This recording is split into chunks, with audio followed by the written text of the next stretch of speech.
오랜만에 뵙기 때문에 자기소개 한번 좀 먼저 부탁드릴게요. 네, 안녕하세요. MSL입니다. 좀 사랑합니다.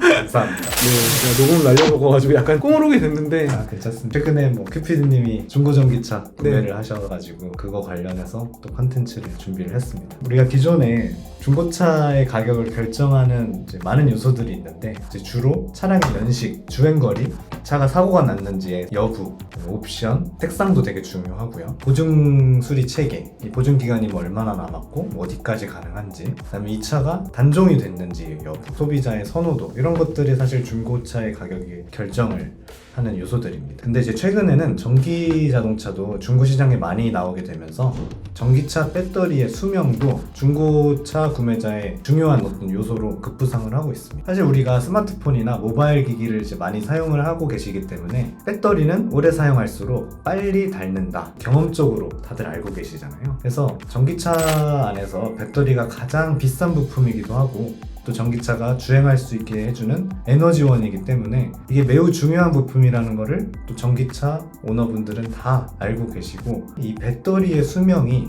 중고차 가격에 크게 영향을 미치고 있다는 것도 다 알고 계십니다. 그래서 이 배터리의 수명을 좀 전문적인 용어로 SOH, State of Health라고 하고요. 말 그대로 배터리의 건강 상태를 나타내는 지표입니다. 이 리튬이온 배터리는 배터리 회사에서 일반적으로 초기 배터리 용량의 80% 지점, 즉 SOH가 80%가 되면은 출력 특성이나 혹은 배터리 내부 저항이 증가하는 성능 변화가 나타나게 된다고 기준을 잡아놨고요. 그래서 이 80%가 되는 이 지점을 리튬이온 배터리의 수명을 다한 시점인 EOL, End of Life라고 이제 지정을 해놨습니다. 너무해.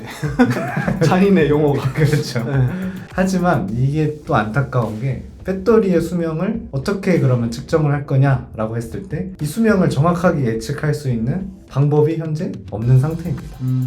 이 수명을 그러면 간접적으로라도 좀 알아야 되는데, 이 간접적으로 알기 위해 많은 데이터들이 필요한데 이 데이터를 추측할 수 있는 어떤 체계라든가 인프라, 이런 것들도 매우 부족한 실태이죠. 결론부터 말씀을 드리면 전기 중고차를 구매를 할 때는 배터리의 SOH 그나마 공개를 해주거나 또는 전 주인이 실사용한 데이터를 공개받는 경우가 가장 좋다라고 말씀을 드릴 수 있겠습니다. 근데 만약에 그런 정보가 없고 단순히 주행거리와 연식만 알고 있다라고 하면은 좀 섣불리 구매하는 것은 옳지 않다고 말씀드릴 수 있겠습니다.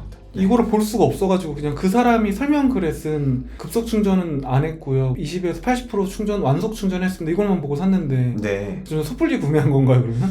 조금 리스크가 있는 상태로 구매하신 거긴 한데 그래도 뭐 결과론적으로 제가 봤을 때는 그렇게 배터리가 열화된 중고차를 사신 건 아닌 것 같고, 어떤 요인들이 그러면은 네. 배터리 수명에 영향을 미치는지 요소별로 네. 한번 알아보도록 하겠습니다. 배터리 수명에 영향을 미치는 요소는 경험적으로 판단을 하지 않고 논문에서 발췌를 해서 정량화된 데이터로 설명을 드리도록 하겠습니다. 그래서 배터리가 열화되는 방식에는 두 가지가 있습니다. 첫 번째는 배터리를 사용하지 않고 그대로 방치한 상태에서도 자연스럽게 노화가 진행이 되고요. 그 다음에 두 번째로는 배터리의 충방전을 자주 했을 때 노화가 되는 두 가지의 노화 방식이 있습니다. 먼저 첫 번째는요, 배터리를 방치한 상태에서 용량을 측정을 한 겁니다. 실차 조건으로 보면은 충전을 안 하고 주차한 상태라고 보시면 될 것 같습니다. 사실 우리가 자동차를 구매하고서 그냥 주차장에 방치하는 시간이 사실 훨씬 길거든요.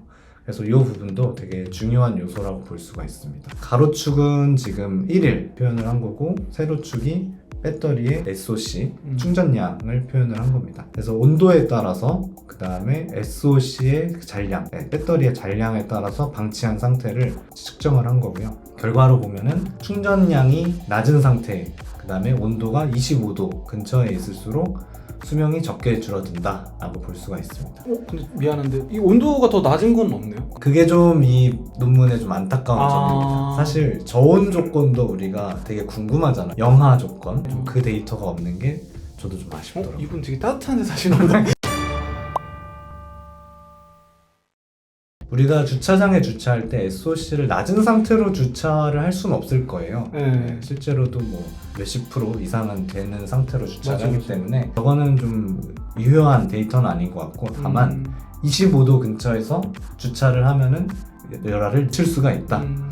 라는 결과를 확인할 수가 있습니다. 그래서 실내 주차장에 주차하는 것이 배터리 수명에는 좋다라는 결론을 내릴 수가 있습니다. 다음은 이제 충방전 관련된 이제 요소들인데요. 먼저 온도에 따른 충방전 횟수입니다. 이것도 좀 저온이 없는 게 아쉽긴 한데 마찬가지로 온도가 30도에 가까울수록 수명이 적게 줄어든다 데이터를 확인할 수가 있습니다. 즉 충전을 할 때도 실외에서 충전하는 것보다 실내에 있는 충전기를 사용하는 게 배터리 수명에는 더 좋다라는 결론을 얻을 수가 있습니다. 다음은 이제 충방전 속도에 대한 이제 데이터입니다. 먼저 이제 방전율을 높이면은 수명이 빨리 감소한다라는 데이터입니다. 방전율이 높다는 것은 전기를 빠르게 사용한다는 것을 의미하는 건데요. 저속보다는 고속 주행을 많이 한다 혹은 급가속을 많이 한다 라는 경우로 대입을 시킬 수가 있겠습니다. 그리고 급속 충전을 많이 사용하는 것보다도 완속 충전을 사용하는 것이 배터리 열화를 늦추는 데 도움이 된다 라고 볼 수가 있죠. 그 다음에 이제 마지막으로는 SOC의 어떤 변화, 변동률, 변동폭, 배터리 열화의 진행 사항입니다. 이제 SOC가 0%에서부터 90%까지 변화하는 거랑 80에서 90%까지 변화하는 거랑 차이를 봤을 때 델타 값이 적은 것이 확실히 배터리의 열화를 늦춘다라고 볼 수가 있죠. 즉 우리가 사실 내연기관차 탈 때는 주행 가는 거리가 얼마 안 남을 때까지 쭉 타고 한 번에 기름을 넣고 이렇게 사용하시는 분들이 많잖아요. 사실 전기차는 그렇게 사용을 하면은 배터리 열화에 안 좋다. 그때 배터리가 떨어질 때마다 충전하는 것이 훨씬 좋다라는 결론을 얻을 수가 있습니다. 저 약간 칭찬을 받아야 되는 게 네. 여기 도착했을 때 배터리가 한 71% 됐는데 지금 충전을 80%까지 다시 해놨어. 네. 칭찬해 주시면 안 돼요? 아 그렇죠. 네. 근데 이게 데이터가 조금 웃긴 게 초기까지는 크게 차이는 없어요. 맞아요. 차이가 없다가 한 번에 훅 가는데 어느 순간 갑자기 훅 가는 게 좀 특이한 현상이긴 하더라고요. 왜 그런지까지는 이 논문에 나와 있지는 않고 결과만 나와 있고. 근데 이 정도 가면 사용자도 알 수 있지 않을까요? 그죠? 그렇죠. 초기에는 눈치를 못 챌 수 있지만은 네. 어느 순간 갑자기 네.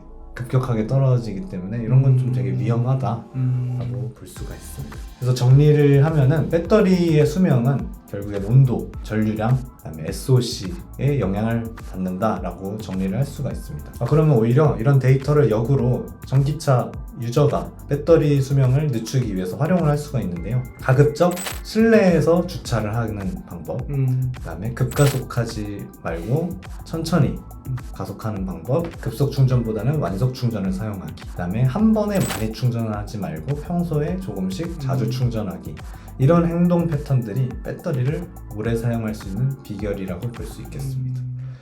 사실 이 배터리의 수명이 왜 떨어지는지, 왜 열화가 되는지는 아직 좀 명확하게 밝혀진 바는 없습니다. 좀 쉽게 그래도 현상적으로 설명을 드리면은 배터리 내부적으로 충방전을 계속 반복하면 어떤 부반응이 발생을 하게 되고, 이게 리튬이온의 전도성을 떨어뜨리고 이게 결국 결정 형태로 석출이 되는 현상이 발생을 하죠. 리튬이온 배터리 내부 반응 물질의 어떤 손실이라고 볼 수 있는데, 이게 결국 충전 용량의 감소로 이어지게 되고요. 전극과 전해액 간의 접촉 표면을 감소시키고, 이게 배터리의 내부 저항이 증가되는 현상으로 같이 나타나게 됩니다.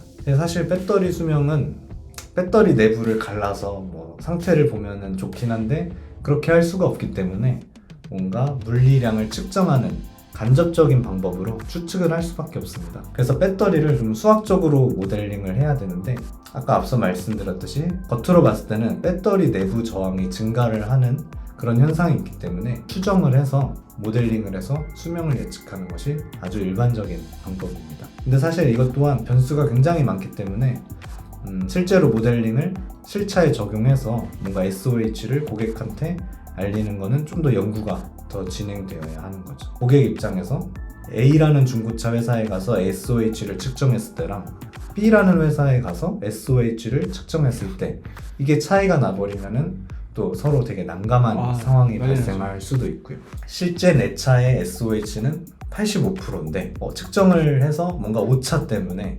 80%가 SOH가 나왔다. 그러면 그 고객은 또 그만큼 손해를 보는 거고, 80% 이하는 거의 폐기를 해야 되는 수준이기 때문에 이제 그만큼 잘못된 판단, 또 비효율적인 상황, 이런 것들이 나올 수 있기 때문에 이 배터리의 SOH를 측정하는 좀 명확한 기준, 또 인증 체계 이런 것들이 갖춰져야 이 고객 입장에서는 SOH를 신뢰할 수 있겠다라고 말씀을 드릴 수 있겠습니다. 그래서 이 법규 동향이 있어요. 그래서 이런 문제의식을 갖고 또 캘리포니아에서 ACC2에서는 배터리 라벨링이나 배터리 SOH, 배터리 보증 이런 관련 규제들을 신규로 제정을 하고 있습니다. 특히 이제 배터리의 상태, 그러니까 SOH를 어떤 장비 없이 차량에서 어떤 디스플레이, 화면을 통해서 언제든지 실시간으로 소비자가 확인을 할 수 있도록 지금 법을 제정을 하고 있고요. 다만 디스플레이에 띄우는 SOH 값과 실제 장비를 통해 측정되는 SOH 값이 5% 이내의 정합성을 가져야 된다라는 규제가 있긴 합니다.